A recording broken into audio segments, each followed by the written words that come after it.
Hello friends, स्वागत है आपका स्पर्श पीएससी एजुकेशन सेंटर के इस ऑनलाइन पोर्टल में। हम अभी पढ़ रहे हैं छत्तीसगढ़ में जनजाति एवं उनकी संस्कृति के बारे में। आज हमारा विषय रहेगा जनजाति विवाह एवं विवाह पद्धति। विवाह इसलिए स्पेशल हो जाता है जनजातियों में क्योंकि हम सामान्यतः जो हमारे यहाँ चलने वाली विवाह देखते हैं उन सब से जनजातियों में होने वाला विवाह पद्धति थोड़ा सा अलग होता है।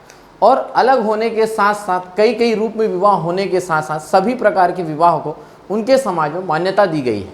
उनको सामाजिक मान्यताएं हैं, उन लोग अपना लेते हैं। कैसे शादी होता है, किस प्रकार का विवाह होता है, इसको हम लगातार देखेंगे। लेकिन मैं बता दूं, यहाँ से रेगुलर प्रश्न पूछे जाते हैं कि किस प्रकार का विवाह है और यह विवाह मुख्यतः किस जनजाति में होता है। कुछ विशेष विवाह कुछ विशेष जनजाति में ही होता है, उसको भी हम साथ में पढ़ते चलेंगे। तो सबसे पहले हम क्या करते हैं, जितने भी प्रकार के विवाह होते हैं उस विवाह के नाम लिख लेते हैं और उस पर्टिकुलर एक एक विवाह को हम चर्चा करते चलेंगे।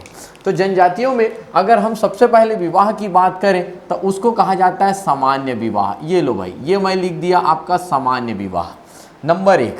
नंबर 2 इसमें चर्चा है जिसका नाम है हठ विवाह। क्या रहेगा आपका? हठ विवाह। अच्छा, ये हठ विवाह 3 प्रकार का होता है, ए बी और सी 3 होगा। जिसके एक नाम होता है, इसको बोलता है ढुकू और इसी को बोला जाता है पैठुल, और एक होता है चढ़। ढुकू, पैठुल व चढ़। अच्छा, एक और अगर हम विवाह की बात करेंगे तो एक होता है हमारा पठौनी विवाह। ये लो भाई, ये हो गया हमारा पठौनी विवाह। नाम लिखते चल रहा हूँ, इसमें क्या होगा कैसे होगा ये बाद में हम चर्चा करते चलेंगे। क्लियर है? चलो भाई।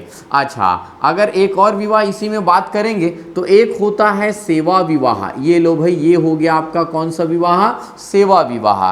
सेवा विवाह आपका 2 प्रकार का होता है, एक होता है आपका लमसेना और एक होता है आपका चरघिया। लमसेना और क्या रहेगा? चरघिया। अच्छा चलो, एक और विवाह के बारे में बात करते हैं जिसका नाम है पारिंगधन। का विवाह रहेगा? पारिंगधन। एक और विवाह रहेगा जिसका नाम रहेगा दूध लौटावा। ये लो भाई, दूध लौटावा विवाह। नंबर 1 और रहेगा जिसका नाम रहेगा तीर विवाह। ये लो भाई, क्या नाम हो गया आपका? तीर विवाह।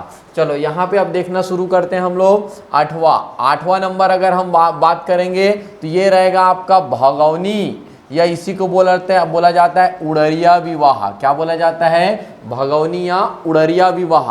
अच्छा, इसी के अंदर अगर हम और चर्चा करेंगे पोटा या पाटा विवाह, इसको पोटा या पाटा विवाह के नाम से जाना जाता है।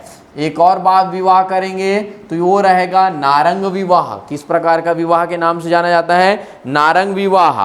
और एक होता है आपका कांड विवाह। अगर हम एक और बात करेंगे तो ये होता है कांड विवाह। लो भाई, ये हो गया कांड विवाह। अच्छा, इसी में अगर और हम बात करेंगे, एक होता है चूरी पहिनाई। चूरी पहिनाई, या इसी को बोला जाता है हल्दी पानी। हल्दी पानी, या इसी को कहा जाता है अरु ओतो विवाह। क्या कहा जाता है? अरु ओतो विवाह। अगर हम इसमें और कुछ विवाह जो छूट गए होंगे उनके बारे में अगर चर्चा करेंगे तो वो है आपका पायसोतूर। वेरी इंपॉर्टेंट, जिसको हम छोड़ पा रहे थे। पायसोतूर विवाह। ये लो भाई, पायसोतूर विवाह। थोड़ा अलग टाइप का नाम देखने को मिलेगा, लेकिन ये विवाह यहाँ देखने को मिलता है पायसोतूर विवाह। क्लियर है? और लास्ट में एक और लिख सकते हैं जिसका नाम रहेगा गुरावट। ये लो भाई, ये विवाह का क्या नाम लिख दिया मैं? गुरावट विवाह के नाम से जाना जाता है। तो चलो, इतने को पहले चर्चा कर लेते हैं कि क्या क्या विवाह और इन सब विवाह में क्या क्या नाम देखने को मिलता है। सबसे पहली बात, इसमें बहुत सारे मैं ऐसे नाम लिखा हूं जो आप अपने दैनिक जीवन में नहीं सुने होंगे, है ना। हम कभी हमारे आसपास इस प्रकार का विवाह नहीं हुए रहता तो हम नहीं जान पाते हैं। सामान्य विवाह, हठ विवाह, पठौनी विवाह, राइट। सेवा विवाह, पारिंगधन, दूध लौटावा, तीर विवाह। ये लिखा हुआ है भगौनी, या इसी को कहा जाता है उड़रिया विवाह। ये है पोटा पाटा विवाह। ये है कौन सा आपका? नारंग विवाह। ये है आपका कांड विवाह। उसके बाद लिखा हुआ है चूरी पहिनाई, अरुओतो, हल्दी पानी विवाह, पायसोतूर विवाह, और अगला कौन सा आपका? गुरावट विवाह। चलो भाई, अगर ये पूरे विवाह के बात है तो हम इसको बात चर्चा करते हैं। नंबर 1 अगर हम बात करेंगे सामान्य विवाह। सामान्य विवाह में चर्चा करूंगा दोस्तों। सामान्य विवाह 2 प्रकार का होता है। एक आपका एक आपका होता है सोपानी, एक होता है सोपानी और एक होता है पेंडुल। पेंडुल ये ढक्कन का ढ है, एक बात इसको आप याद रखिएगा। तो सामान्य विवाह कितने तरीके से लिखवाया हूं मैं? 2 तरीके का विवाह होता है, एक होता है सोपानी और एक होता है पेंडुल। अच्छा, ये दोनों का मतलब क्या होता है? पहली बात तो सामान्य विवाह का मतलब है जहां पे अरेंज मैरिज, आप जल्दी अच्छे से समझ पाओगे, अरेंज मैरिज जहां पे वर और वधू दोनों पक्ष के सहमति से अगर कोई विवाह संपन्न होता है तो उसको कहा जाएगा सामान्य विवाह। अगर जनजातियों में यह सामान्य विवाह अगर मैदानी क्षेत्रों में होता है, यदि यह सामान्य विवाह अगर मैदानी क्षेत्रों में होता है तो उसको कहा जाएगा सोपानी। और यदि यही विवाह आपका पहाड़ी क्षेत्रों में होता है, पहाड़ी क्षेत्रों में होता है, जैसे कि बस्तर क्षेत्र में सामान्य विवाह होता है या सरगुजा क्षेत्र में सामान्य विवाह होता है, उसको क्या कहा जाता है? पेंडुल कहा जाता है। क्या कहा जाता है? पेंडुल के नाम से उनको जाना जाता है। क्लियर है भाई? अगला है आपका हठ विवाह। कौन सा है? हठ विवाह। हठ विवाह मतलब जब कोई विवाह जिद करके संपन्न हो। अच्छा, मुख्यतः इसमें जिद किसका होता है? इसमें जिद अगर लड़की की जिद के कारण, हठ मतलब जिद करने के कारण अगर कोई विवाह संपन्न कराया जाता है तो उस प्रकार के विवाह को कहा जाएगा हठ विवाह। ये लो भाई, हठ विवाह। लेकिन ये जो हठ विवाह है, जिद करके जो शादी हो रहा है, उस विवाह में आपको एक चीज समझना है, और इसी विवाह के नाम को अलग अलग जगह अलग अलग नामों से जाना जाता है। अलग अलग क्षेत्रों में, अलग अलग जनजातियों में अलग अलग नाम से जाना जाता है। जैसे यही हठ विवाह अगर पहाड़ी कोरवा में हो, यदि यही हठ विवाह पहाड़ी कोरवा में हो तो उसको कहा जाएगा ढुकू। ढुकू, ढक्कन के ढ, क्या कहा जाएगा? ढुकू। यही हठ विवाह यदि बैगा जनजाति में हो तो उसको कहा जाएगा पैठूल। क्या कहा जाएगा? पैठूल। और यही हठ विवाह यदि बस्तर क्षेत्र के गोड़ जनजाति में हो तो उसको कहा जाएगा चढ़। क्या कहा जाएगा? चढ़। तो आप अपने आप में 5 बार बोलिएगा, ढुकू पैठूल चढ़। क्या बोलिएगा? ढुकू पैठूल चढ़। ये आपको याद कराने का और ट्रिक बनाता हूँ। ये देखो, बढ़िया ऐसे छत्तीसगढ़ का मैप बना लो और यहाँ पे लिख दो ढुकू और यहाँ पे लिख दो पैठूल और यहाँ पे लिख दो चढ़। क्यों ऐसे लिखने बोला? यहाँ है पहाड़ी कोरवा, यहाँ है बैगा, यहाँ है गोड़, ऐसे नीचे उतरना है, आपको याद रखना है ढुकू पैठूल चढ़। क्या याद रखना है? ढुकू पैठूल चढ़। ये अपने आप में किस प्रकार का विवाह है? प्रश्न इसी बोलता है, पैठूल, पैठूल किस प्रकार का विवाह है? हठ विवाह है, सामान्य विवाह है, क्रय विवाह है, गुरावट विवाह, ऐसे 4 ऑप्शन दे देते हैं। समझ में आया कि नहीं आया? तो बिल्कुल आपको याद रखना है, हठ विवाह जिसमें लड़की के जिद के कारण शादी होता है उसको अलग अलग जनजातियों में ढुकू पैठूल चढ़ के नाम से जाना जाता है। अच्छा, इनके बारे में जो एक आध लाइन आपको लिखवाना है या लिखना है, ये सब आपकी स्टडी मटेरियल वाले सेक्शन में डला हुआ है। मैं बार बार बोलता हूँ, बहुत से बच्चे मेरे से पूछते रहते हैं सर वो डाउनलोड नहीं होगा क्या? तो मैं बता दूँ, बिल्कुल भी वो डाउनलोड नहीं होगा। हर बच्चा ये जो कोर्स ज्वाइन किया हुआ है उसी को वह स्टडी मटेरियल मिलेगा। आप उसमें से पढ़ भी सकते हो और वहाँ से आप नोट्स बना सकते हो, बट डाउनलोड करके वो सर्कुलेट करने के लिए नहीं है। क्लियर है? बहुत मेहनत से वह नोट्स बनाया गया है आप सभी के लिए, वो हैंड रिटन नोट्स है, तो वहाँ से आप इसका बहुत बढ़िया नोट्स आप प्राप्त कर सकते हो, आराम से बना सकते हो। अभी तो आप बस सुनते जाइए कि विवाह में किस प्रकार का विवाह हो रहा है, शायद एक आध कुछ आपके काम आ जाए। ठीक है, चलो खैर, अब यहाँ पे देख लेते हैं हम लोग कौन सा आपका पठौनी विवाह। कौन सा विवाह है? पठौनी विवाह। पठौनी विवाह भी अपने आप में एक प्रकार का हठ विवाह ही माना जाता है, लेकिन इसमें फर्क ये रहता है, इस प्रकार का यदि कोई विवाह संपन्न होता है तो उस समय लड़की लड़के के घर बारात लेकर जाती है, लड़के के घर बारात लेकर जाती है, और उस प्रकार के विवाह को कहा जाता है पठौनी विवाह। जब मैं क्लास में पढ़ाता हूँ, बच्चे सुनते हैं कि इस प्रकार का होता है तो हर लड़कियाँ बोलती सर बहुत ही अच्छा विवाह कि हम बारात लेके जाएंगे। जनजातियों में मुख्यतः इसको देखने को मिलता है। कौन सा आपका? पठौनी विवाह। और पठौनी विवाह भी मैं आपको बता दूं गोड़ जनजाति में खासकर देखने को मिलता है।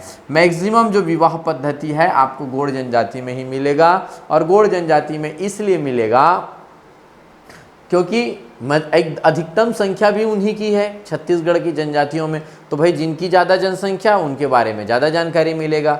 कुछ ऐसा आप समझ सकते हो। तो ये है पठौनी विवाह, जब लड़की लड़के के घर बारात लेकर आए। एक है आपका कौन सा विवाह? सेवा विवाह। कौन सा विवाह? सेवा विवाह। सेवा विवाह को दो नाम से जाना जाता है, एक है आपका लमसेना और एक है आपका चरघिया।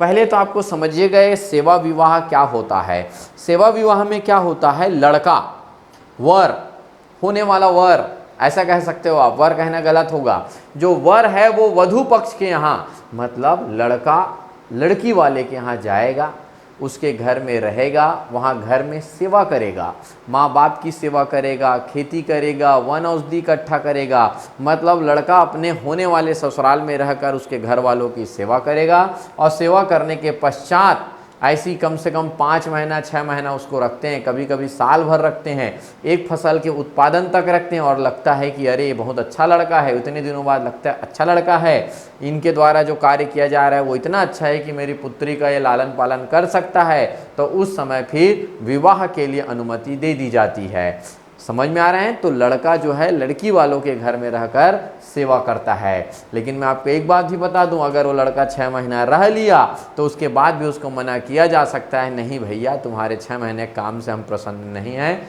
हम आपसे अपनी बेटी का विवाह नहीं करा सकते हैं, या लड़की स्वयं भी मना कर सकती है। तो याद रखिएगा, सेवा विवाह समझ में आए ना, लड़का या वर वधू के यहाँ रहकर, वधू के घर में रहकर उनकी सेवा करता है, पशुओं की सेवा करता है, कृषि कार्य करता है, और उसके पश्चात विवाह के लिए अनुमति दी जाती है। इनको दो अलग अलग नामों से जाना जाता है, एक लमसेना है और एक चरघिया है।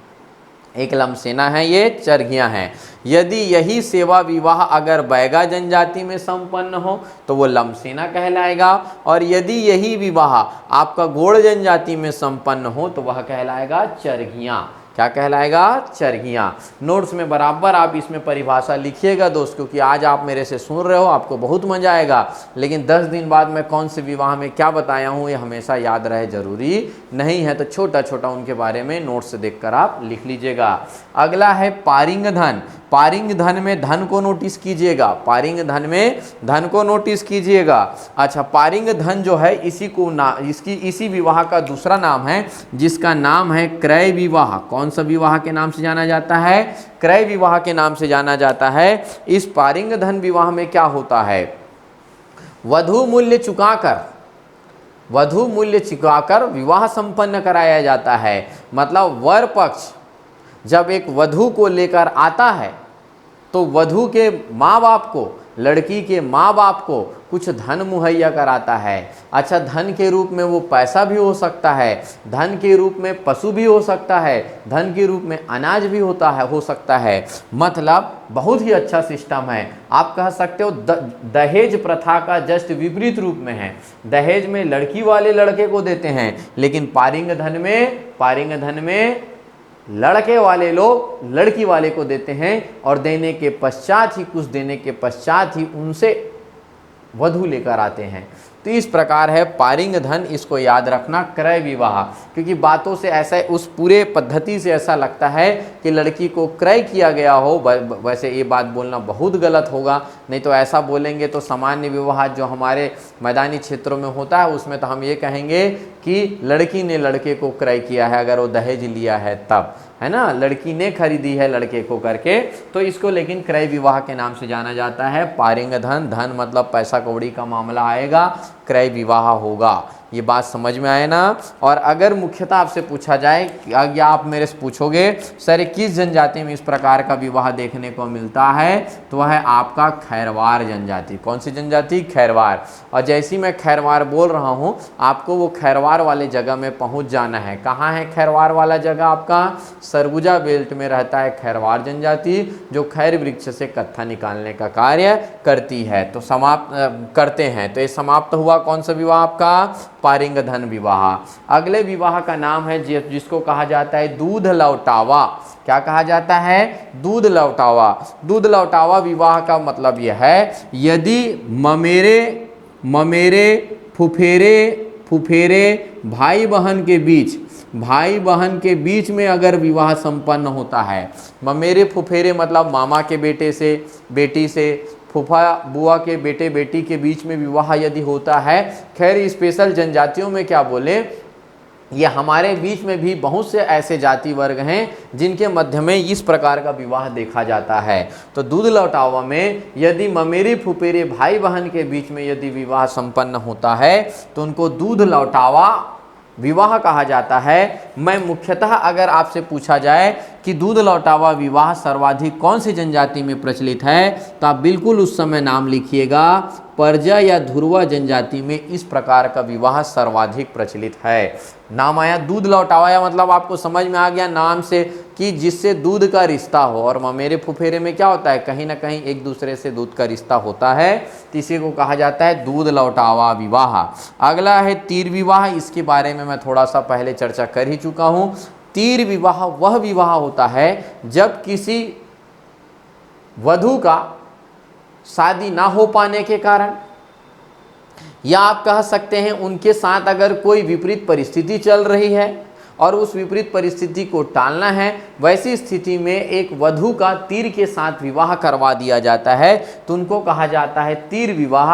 और यह जो विवाह है छत्तीसगढ़ में बिंझवार जनजाति, याद है विंध्याचल में रहने वाली बिंझवार जनजाति में देखने को मिलता है तीर विवाह। चलो भाई, अगला हम बात करेंगे भगौनी या उड़रिया। ये आप सभी जानते हैं, भगौनी मतलब भाग जाना। कौन भाग जाएगा, लड़का और लड़की दोनों भाग जाते हैं जब माँ बाप की उन मर्जी नहीं होती है, उनकी सहमति नहीं बनती है कि उन दोनों का विवाह कराया जाए। ऐसी परिस्थिति में लड़का और लड़की दोनों भागकर शादी कर लेते हैं, जिसको आप लोग लव मैरिज कहते हो। क्लियर है? तो ये है आपका भगौनी या उड़रिया। उड़रिया नामक शब्द का प्रयोग किया जाता है उराव। और मैं सही मायने में बोलूँ, ये जो अभी मैं कार्य बताया हूँ, इस प्रकार के शादी करने के कार्य के लिए कोई जनजाति विशेष नहीं चाहिए। ये सभी जगह चलता है, छत्तीसगढ़ में भी चलता है, बस्तर में भी चलता है, भारत में भी चलता है, अमेरिका में भी चलता है। तो इसको क्या कहेंगे, लेकिन इसका एक विशेष नाम है। भगौनी मतलब भाग जाना, उड़रिया मतलब उड़ जाना, उड़ गए, दोनों उड़ गए, इसलिए इसका नाम क्या है, उड़रिया विवाह। चलो भाई, और सबसे मजेदार तो आपका पोटा या पाटा विवाह है। पोटा या पाटा विवाह है। इस प्रकार के विवाह में क्या होता है, इस प्रकार के विवाह में ऐसा होता है, अगर मान ली जाए एक लड़की का विवाह हो गया, विवाह संपन्न हो गया, विवाह संपन्न हुआ, और यदि ऐसा लगा कि उसका पति गरीब है या कुछ आर्थिक स्थिति ठीक नहीं है, ऐसा बोल सकते हो, और उनको लगता है कि उनको इनके साथ जीवन यापन नहीं करना है, तो उस समय वह लड़की किसी अमीर पति के साथ शादी कर सकती है। मतलब अपने पति को छोड़कर किसी और के साथ वो रह सकती है। और इस प्रकार के विवाह को कुछ ऐसे जनजाति हैं जिसमें मान्यता प्रदान की गई है, उसमें मान्य होता है, उनको अनुमति रहता है। मतलब सीधी सी बात है, जब एक विवाहित लड़की अपने पति को छोड़कर कारण कुछ भी हो किसी और पति के साथ शादी कर लेती है, तो इस प्रकार का विवाह यदि होता है तो उनको कहा जाएगा पोटा या पाटा विवाह। तो ऐसा विवाह करता कौन है, लड़की करती है या वधू करती है। कौन करती है, वधू इस प्रकार का विवाह करती है। और आपसे पूछा जाए कि सर इस प्रकार का गजब तरीके का विवाह कहाँ प्रचलित है, तो वह कौन सी जनजाति में है, कोड़कू जनजाति में है। अच्छा, मैं बता दूं दोस्त, अभी तक मैं जितना भी विवाह पढ़ाया हूँ, खैर अभी थोड़ा सा और पढ़ लेते हैं, उसके बाद चर्चा करेंगे। क्लियर है? तो ये है। अगला है हमारा कौन सा विवाह, नारंग विवाह। नारंग विवाह को बाल विवाह के नाम से जाना जाता है। इसको लिखिएगा, आप क्या समझेंगे, आप बाल विवाह, है ना। बाल विवाह प्रतिबंधित है, आप और मैं सभी जानते हैं। और अब बाल विवाह हमारे आसपास देखने को भी नहीं मिलता है ना। अब आजकल तो खासकर बूढ़ा विवाह ज़्यादा होने लग गया है, लोग बुढ़ाते हैं तो शादी करते हैं, ऐसे भी परिस्थिति है, बाल से बूढ़ा हो गया है।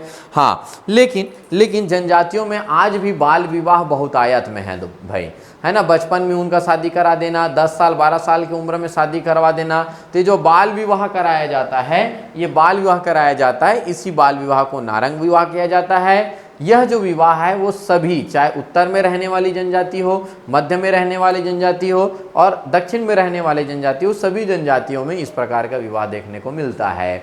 रही बात कानून की बात कि बाल विवाह है, गैर संवैधानिक है, गैर कानूनी है तो जरूर लोग दोस्त, लेकिन जनजाति लोगों में हो रहा है, करके इस बात पे ज़्यादा ध्यान नहीं दिया जाता है, ज़्यादा लोगों को डिस्टर्ब नहीं किया जाता है, उनको परेशान नहीं किया जाता है। धीरे धीरे उनको समाज की मुख्य धारा से जोड़ा जा रहा है।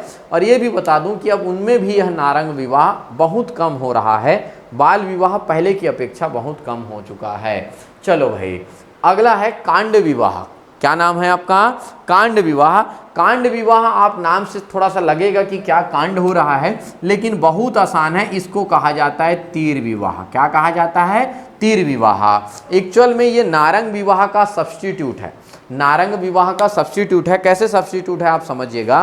पहले क्या होता था, बचपन में विवाह करा दिया जाता है। अब दो लोगों का 12 साल 13 साल की उम्र में अगर आप शादी करा दिए तो उन दोनों के बीच में क्या समझदारी रहेगा, है ना। तो ऐसे में ऐसा लगता था कि परिवार चल नहीं पा रहा है, टूट पा जाता। लोगों को भी समझ पे आया कि भाई अच्छे से काम नहीं चल रहा है, गैर संवैधानिक कुछ कार्य हो रहा है ना, गैर कानूनी चीज़ें हैं, अभी शादी नहीं कराना चाहिए। लेकिन इनके समाज में, जनजातीय समाज में मान्यता है कि लड़की का किसी भी तरीके से 11 साल या 12 साल की उम्र में शादी होना चाहिए। तो इन्होंने क्या किया, कांड विवाह शुरू कर दिए। पहले उनका शादी किसके साथ करा दिया जाता है? तीर के साथ। तीर को बगल में रख दिया जाता है, उनके साथ शादी के जो भी मंत्र होते हैं वो मंत्र पढ़ दिया जाता है। उसके बाद जैसे ही जो वर है, जो लड़की है 20 साल 22 साल की होती है, उसके बाद उसको किसी वधू के साथ उनका विवाह करा दिया जाता है। तो जनजातियों की मान्यता भी चली रह गई और गैर कानूनी काम भी नहीं हुआ, और लड़के और वर और वधू के लिए भी बहुत अच्छा हो गया। तो कांड, नारंग विवाह का एक रूप है कांड विवाह। इसमें बस याद रखना, तीर से यदि किसी लड़की की शादी करवाई जाती है तो वह है कांड विवाह। और ये कांड विवाह जो शब्द है देखने को मिलता है आपका गरियाबंद में रहने वाली भुंजिया जनजाति में। किसमें देखने को मिलता है? गरियाबंद में रहने वाली भुंजिया जनजाति में यह विवाद देखने को मिलता है। चलो भाई, अगला है चूड़ी पहनाई, हल्दी पानी, अरु ओतो। सब एक ही नाम है, चूड़ी पहनाई, हल्दी पानी, अरु ओतो। और इसमें विवाह क्या होता है? एक्चुअल में इसका मैं एक नाम लिख देता हूँ, जल्दी से समझ में आएगा। इसको कहा जाता है विधवा पुनर्विवाह। क्या कहा जाता है? विधवा पुनर्विवाह के नाम से इसको जाना जाता है। जैसे कोई लड़की है, उनकी शादी हुई और उनके बाद उनके पति की किसी कारणवश अगर मृत्यु हो जाती है, वैसे परिस्थिति में उस लड़की का आगे भविष्य को देखते हुए और अगर शादी करवा दिया जाता है तो उसको ही कहा जाता है अरु ओतो, चूड़ी पहनाई। क्योंकि लड़की का विवाह नहीं होता, उसको सिर्फ चूड़ी पहनाने का रस्म होता है। ऐसा मान्यता है भारतीय संस्कृति में कि एक लड़की का 2 बार शादी कभी नहीं हो सकता है, जो भी अब मान्यता चलता था। तो विधवा पुनर्विवाह है। अब मुख्यतः कब देखने को मिलता है मैं बता दूं, एक देवर अपनी भाभी से ऐसा विवाह करता है। अब आप समझ गए होंगे ऐसा क्यों कर रहा है। देवर अपने भाभी से क्यों विवाह कर रहा है? क्योंकि भैया की मृत्यु हो गई है, भाभी विधवा हो गई। तो ऐसा होता है, देवर का भी विवाह हो जाता है और भाभी को और कहीं नहीं जाना पड़ता, उसका उसी घर में रहना हो जाता है। तो चूड़ी पहनाई, हल्दी पानी, अरु ओतो, ये है विधवा पुनर्विवाह। विधवा महिला का फिर से एक बार विवाह करवाना। क्लियर है। और ऐसा अगर पूछोगे सर ये किस जनजाति में देखने को मिलता है, तो लगभग दोस्त सभी जगह देखने को मिलता है। जनजातियों में भी देखने को मिलता है और हमको भी ये चीज़ देखने को मिलता है। अगला विवाह का नाम क्या है? पायसोतुर। वेरी वेरी इंपॉर्टेंट, बहुत ही अच्छा नाम है जिसका नाम है पायसोतुर। पायसोतुर को कहा जाता है अपहरण विवाह। कौन सा विवाह कहा जाता है? अपहरण विवाह। ये लो भाई, ये है अपहरण विवाह। अब नाम से समझ गए होंगे, अपहरण कर लिया जाएगा। अच्छा, कौन किसका अपहरण करेगा? वर पक्ष वधू का अपहरण कर लेता है। कौन अपहरण कर लेता है? वर पक्ष द्वारा वधू का अपहरण कर लिया जाता है। अपहरण करके उसको घर ला लिया जाता है, उनमें शादी कर दिया जाता है। और तो और इसके बाद भी मैं बता दूं, आपके माइंड में आएगा सर ये कैसा रस्म है ना, लड़की कोई अपोज नहीं करेगी क्या? लड़की के माँ बाप नहीं करेंगे क्या? मैं बता दूं, ऐसा मान्यता है कि और इस प्रकार अगर विवाह हो जाता है तो लड़का और लड़की को, वर और वधू को साथ में ही रहना होगा। बस एक सामाजिक भोज कराया जाता है और सामाजिक भोज कराने के बाद, सामाजिक भोज समझते होंगे, सभी समाज के लोगों को बैठाकर भोजन कराना रहता है। और अगर ऐसा सामाजिक भोज हो गया तो उस प्रकार के, इस प्रकार के विवाह को मान्य कर लिया जाता है। सही मायने में बोलूं, चाहे अपहरण करके विवाह करें, चाहे कोई भाग जाए, उन लोग में भी सामाजिक भोज हो जाता है। और अगर क्रय विवाह, कुछ भी प्रकार का, अगर हठ विवाह किसी भी प्रकार में यदि सामाजिक भोज होता है तो सभी प्रकार के विवाह को मान्य मान लिया जाता है। क्लियर है। और पायसोतुर विवाह, ये अपहरण विवाह की मान्यता मैं बता दूं दोस्त, गोंड जनजाति में है। कौन सी जनजाति में है? गोंड जनजाति में इस प्रकार के विवाह को मान्यता है। अगले विवाह का नाम है गुरावट विवाह। कौन से विवाह के नाम से जाना जाता है? गुरावट। चलो भाई अब देखते हैं गुरावट क्या होता है। गुरावट में क्या होता है? दो पक्षों के बीच में वर और वधु का आदान प्रदान होता है। क्या होता है? आदान प्रदान होता है। इसी को विनिमय विवाह किया जाता है। क्या कहा जाता है? विनिमय विवाह कहा जाता है। आप लोग सब समझते होंगे, पता नहीं आप लोग आज ऐसा देखते हैं कि नहीं देखते हैं। मान लो जाए दो घर है ना, तो यहाँ से एक लड़की का विवाह इसी घर में के एक लड़के के साथ होगा और यहाँ से एक लड़की का विवाह इस घर में होगा। मतलब एक लड़की उस घर को देना और उस घर से एक लड़की को लाना, इस प्रकार के विवाह को घुरावट विवाह कहा जाता है ना। पहले दोस्त इस प्रकार का विवाह ना संभव हो पाता था। कैसे संभव होता था? पहले के लोग कोई बहुत बड़ा सरकारी नौकरी वगैरह इस सब नहीं खोजा करते थे, है ना। तो उन लोग को लगता था अरे घर में चलो 10-15 एकड़ ज़मीन है, 20-25 एकड़ ज़मीन है, तो विवाह संपन्न करा, सिर्फ इसी को देखकर विवाह कराया जाता था। आज के डेट में क्या है? कोई जरूरी क्या दोनों घर में सरकारी नौकरी वाले हों? कोई जरूरी है क्या कि यहाँ की लड़की यहाँ आना चाहे, वो तो कहीं और जाना चाहती है? या लड़का कोई जरूरी क्या यहीं की लड़की से शादी करना चाहे, वो तो और किसी और से शादी करना चाहते थे? तो पहले ये चीज़ पॉसिबल होता था। आज वर्तमान में ये अगर बोले सिर्फ जनजातियों में नहीं, ये पूरा सामान्यतः सब जगह प्रसिद्ध है गुरावट विवाह, विनिमय विवाह। दो घर के बीच में वर का आदान प्रदान करना, विनिमय करना, है ना, एक वहाँ से देना एक वहाँ से लेना, पहले पॉसिबल होता था सामान्यतः। अब ये मैदानी भागों में कम देखा जाता है, हाँ, लेकिन जनजाति बहुल क्षेत्र में आज भी इस प्रकार का विवाह संपन्न हो रहा है। क्लियर है? तो ये है दोस्त जितने भी प्रकार के विवाह होते हैं, विवाह से रेगुलर प्रश्न पूछे जाते हैं। अब मैं आपको बता दूं सबसे ज़्यादा इम्पॉर्टेंट, ये पैंडुल बहुत पूछा जाता है, ढुकू पैठुल चढ़ रेगुलर पूछा जाता है। ये पैठुल विवाह अभी मेरे ख्याल से CGPSC प्री या सीमो की एग्ज़ाम में पूछा गया था आपका। पैंडुल, ढुकू, पैठुल, चढ़, ये चार हो गए बहुत इंपॉर्टेंट। और एक ये लमसेना और चरघियाँ, ये दोनों बहुत इंपॉर्टेंट है। और ये पायसोतुर बहुत इंपॉर्टेंट है। तो ये एक पायसोतुर, चरघियाँ, लमसेना, चढ़, पैठुल, ढुकू और पैंडुल, ये ऐसे ऐसे हैं जो बहुत ज़्यादा इंपॉर्टेंट है, यहाँ से रेगुलर प्रश्न पूछे जाते हैं। क्लियर है? जब आप जनजाति से संबंधित 3 से 4 टेस्ट बनाए गए हैं, जब आप वो टेस्ट अटेंड करोगे तब आपको और ज़्यादा अच्छे से समझ में आएगा कि इससे आने वाले प्रश्नों को किस प्रकार सॉल्व किया जाना है। तो उम्मीद करूंगा कि आपको अभी तक का जो सेशन है समझ में आया होगा, आपसे इससे संबंधित बन जाएंगे, है ना। और बहुत से बच्चों को ऐसा है, कुछ बच्चे बोलते हैं कि सर थोड़ा सा धीरे पढ़ाइए, या उनका कहना है कि सर थोड़ा रिपीट करवा दिया करें। तो दोस्त आप वीडियो लेक्चर देख रहे हो, आप खुद ही रिपीट कर सकते हो।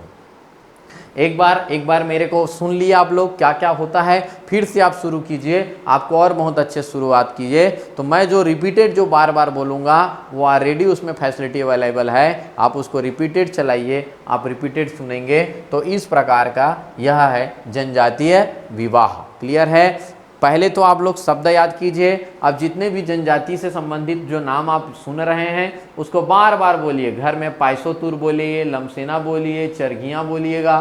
क्लियर है? कल भी मैंने बहुत सारी चीज़ें बताई, जैसे दाही या दहिया बोलिए, धारिया बोलिए, पेद्दा बोलिए, बेवार बोलिए, है ना, बेवारी बोलिए। ऐसे जो जनजाति जो शब्द है उसको आप बार बार रिपीटेड, एक बार नहीं कई बार बोलने का आदत डालिए।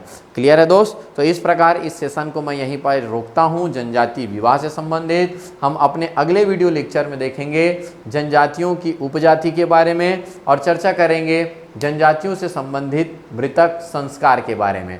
क्लियर है दोस्त? दोनों सेक्शन पहले देख लेते हैं, है ना, देखते हैं उसमें और क्या क्या चीज़ें देखने को मिलेगा। क्लियर है? तो आप देखते रहिए, आप पुस्तक पढ़ते रहिए और मस्त रहिए। क्लियर है? Okay, thank you class.